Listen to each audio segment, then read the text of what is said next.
आज मेरे मायके से बड़ी मजेदार खुशबू आ रही है। लगता है भाभी या मम्मी कुछ बढ़िया बना रही हैं। चलो जाकर देखती हूँ और लगे हाथ खाकर भी आ जाऊंगी। मायरा घर से बाहर निकलने ही वाली होती है कि पीछे से उसकी सास आ जाती है। ओ मैडम, कहाँ निकली आपकी सवारी? हैं? माँ जी, दरअसल वो ना आज मायके में भाभी को थोड़ा सा पेट दर्द हो गया है।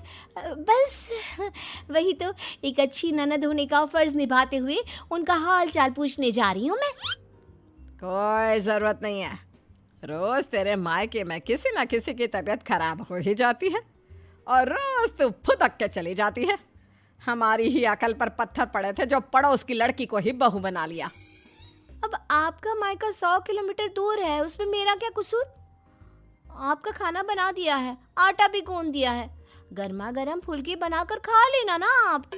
ये है मयूरा, जिसका मायका और ससुराल दोनों भी आस पड़ोस में 2 मिनट की दूरी पर है, जिसका पूरा पूरा फायदा उठाते हुए मयूरा हर दिन मायके के चक्कर लगाती रहती है।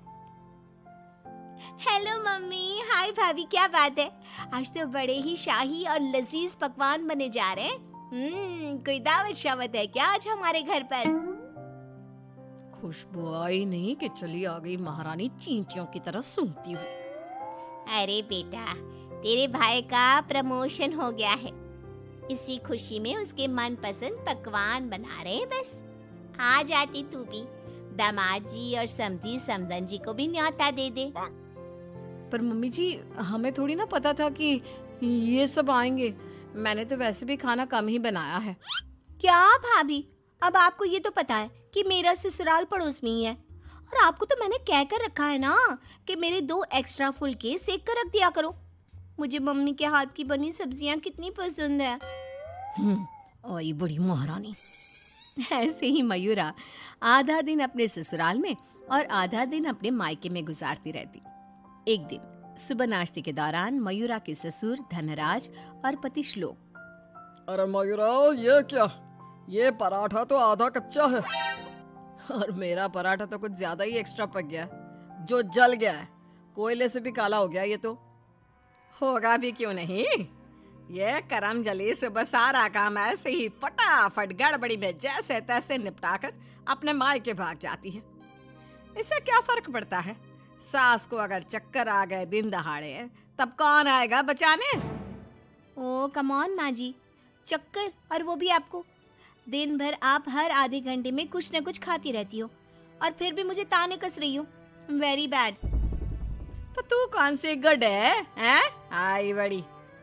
वहाँ मायके के घर में वंदना अपने पति यानी मयूरा के भाई गोपाल से कहती है, गोपाल, तुम ना तुम्हारी प्यारी बहन को समझा कर रखो। अरे तीज त्योहार, रक्षाबंधन, दीपावली, इन सब पे अपने मायके आए तो ठीक लगता है, लेकिन ये मैडम, ये तो रोज ही चली आती है मुंह उठाए। अरे सोचिए मम्मी जी, अगर मैं भी रोज इस तरह अपने मायके जाऊं तो आपको ये सही लगेगा? नहीं ना? फिर वंदना सही कह रही है मम्मी, जरा इस बात पर गौर फरमाइए। हाँ बेटा, मुझे पता है। उस दिन तो गली की औरतें भी सब्जी वाले के यहाँ गप्पे लड़ाती हुए बातें बना रही थी कि मयूरा तो दिन भर सिर्फ अपने मायके में ही रहती है। आज उसे आने दो, मीठे बोल से ही समझाऊंगी, समझ जाएगी वो। फिर जब मयूरा मायके आती है तो, मम्मी, आपको तो कोई दिक्कत नहीं है ना मेरे इस तरह आपसे मिलने यहाँ आने से? ये देख सरोज का मन ममता के मुंह में आ जाता है। ना बेटी ना, तू ऐसा क्यों सोच रही है और तेरी आंखें नम क्यों है? तू क्यों रो रही है बेटा? समधन जी ने कुछ कहा है क्या? उफ़ो, ये मम्मी जी भी ना, उन्होंने एक आंसू गिराया नहीं कि पिघल गई। नहीं मम्मी, किसी ने कुछ नहीं कहा, बस आज आपकी बहुत याद आ गई। रोज आपसे मिलती ही हूँ, लेकिन आज पता नहीं क्या हुआ। और इसी के साथ सरोज अपनी बेटी को कुछ नहीं बोल पाती और अब मयूरा का मायके में आना जाना इतना बढ़ जाता है कि वो मायके के फैसलों में भी दखल अंदाजी देने लगती है। तभी वहाँ पर बरखा आती है। अगर इतना ही परेशान हो तो उसे घर के अंदर आने ही क्यों देते हो? वो एक पाँव अपने मायके की नाव में रखती है और एक पाँव अपने ससुराल की नाव में। अगर एक नाव हटा दे तो ना चाहते हुए भी उसे दोनों पैर एक ही नाव में रखने होंगे ना।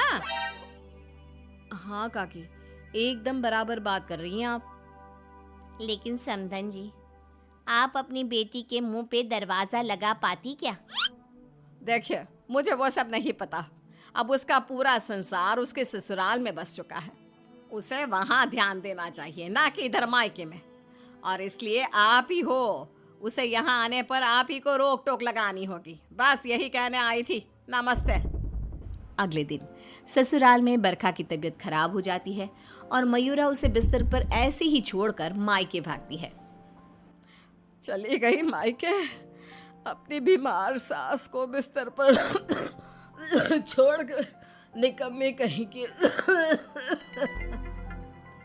रात में जब धनराज और श्लोक दफ्तर से घर लौटते हैं, तब वो देखते हैं कि मयूरा घर पर नहीं है और बरखा अपने कमरे में बुखार से तप रही है। और तो और घर में कुछ खाना तक नहीं बनाया है। आज तो हद ही कर दी मयूरा बहू ने। अरे काम काज का नहीं, लेकिन कम से कम अपनी सास की तबीयत का तो लिहाज रख लिया होता। कोई फिक्र, कोई चिंता नहीं। आप ही ने तो चुनी थी ना ये बहू। कुछ देर बाद मयूरा अपने ससुराल वापस आती है।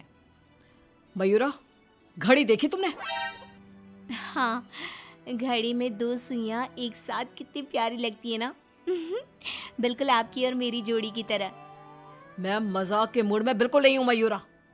तुम्हारा ये मायके से ससुराल, ससुराल से मायके घूमने का तमाशा बहुत हो गया। ये सब कब खत्म होगा? तुम्हें अंदाजा भी है, माँ अंदर 103 बुखार से तप रही है और तुम सुबह से अपने मायके में हो। बहू, अच्छा होगा कि तुम मायके जाना कम कर दो, वरना कहीं ऐसा ना हो कि एक दिन दोनों तरफ की रिश्तों की डोर टूट जाए और तुम बीच में ही लटकी रह जाओ। जी पापा जी, आप टेंशन मत लो। मैं मायके जाना तो नहीं छोड़ सकती, लेकिन मैं अपना बहु धर्म अब अच्छे से निभाऊंगी।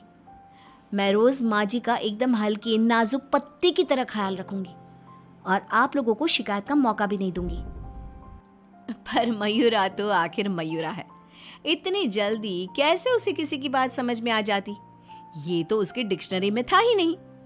पहले वो बिना कोई काम किए मायके चली जाती थी और अब कभी कुकर को गैस पर रखकर तो कभी कपड़ों को आधे में धोता छोड़कर मायके चली जाती।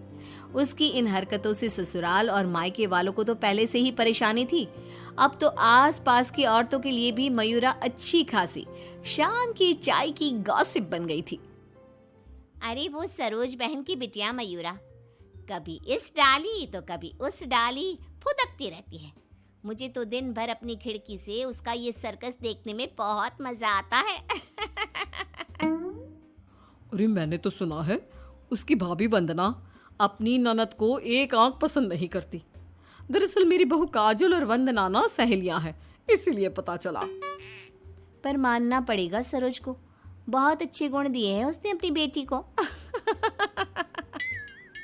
तभी वहां से गुजर रही सरोज सभी औरतों की बातों को कान लगाकर सुन लेती है और रुककर उन्हें चिल्लाते हुए कहती है, क्यों रे कलम हुईओ, तुम लोगों को क्या अपनी घर गृहस्थी नहीं है जो रोज शाम को हमारी गृहस्थी की चर्चा लेकर बैठ जाती हो? हैं? बेवकूफ औरतें, पहले खुद के घर में ठीक से देख लो, फिर दूसरे के घरों में झांको। क्यों सल्ला बहन, आपका बेटा तो रोज रात को नशे में धुत लुढ़कता हुआ घर वापस आता है ना? हमने कभी कुछ बोला? और जानकी बहन, आपकी बेटी का इस महीने का 5वां बॉयफ्रेंड उसे रोज गली के कोने पर छोड़ने आता है, लेकिन हमने तो कोई बात नहीं बनाई। इतना बोलकर सरोज वहां से चली जाती है, लेकिन अब पानी सर के ऊपर जा चुका था और थक हार कर परेशान होकर दोनों परिवार वाले आपस में एक साथ मिलकर मयूरा के बारे में बात करते हैं। श्लोक, हमने बहुत बार कोशिश की कि हम मयूरा को रोके मायके आने से, लेकिन वो इतनी ढीठ है कि हमारी बातों को कान के पीछे ही डाले जा रही है। अब पता नहीं वो ये सब जानबूझकर कर रही है या फिर सच में। समधन जी, समधी जी, अब जो भी हल निकालना है आप ही निकाल सकते हैं। दामाद जी कुछ तो कीजिए। कुछ तो आपको करना चाहिए था सरोज जी। अरे बरखा, जैसे हम बहू को रस्सी से बांध कर नहीं रख सकते, वैसे ही एक माँ होने के नाते सरोज जी भी मयूरा को मायके में प्रवेश करने से नहीं रोक सकती। अरे उसने पूरा बचपन बिताया है वहां पर। लेकिन अब नहीं, अब तो इस सब का एक ही रास्ता है। जो काम मैंने 1 साल पहले नहीं किया था वो मैं अब करूंगा। ऐसा क्या कर लेगा तू बेटा? मुझे कंपनी की तरफ से चिरौलीपुरा में ट्रांसफर लेटर दिया गया था, वो भी दुगनी सैलरी के बेसिस पर। लेकिन 1 साल पहले आई इस ऑफर को मैंने मयूरा की खुशियों के लिए ठुकरा दिया था, क्योंकि अगर हम यहाँ से कहीं और जाकर शिफ्ट हो गए तो वो अपने मायके को मिस करेगी। तभी शादी भी नहीं थी, और अब ऐसा कुछ भी नहीं है। तो तुम ये कहना चाह रहे हो कि तुम सब यानी मयूरा के ससुराल वाले अब उसके मायके से दूर चले जाएंगे? जी हाँ, मैं इस ऑफर को अभी भी एक्सेप्ट कर सकता हूँ और फिर हम सब यहाँ से चले जाएंगे।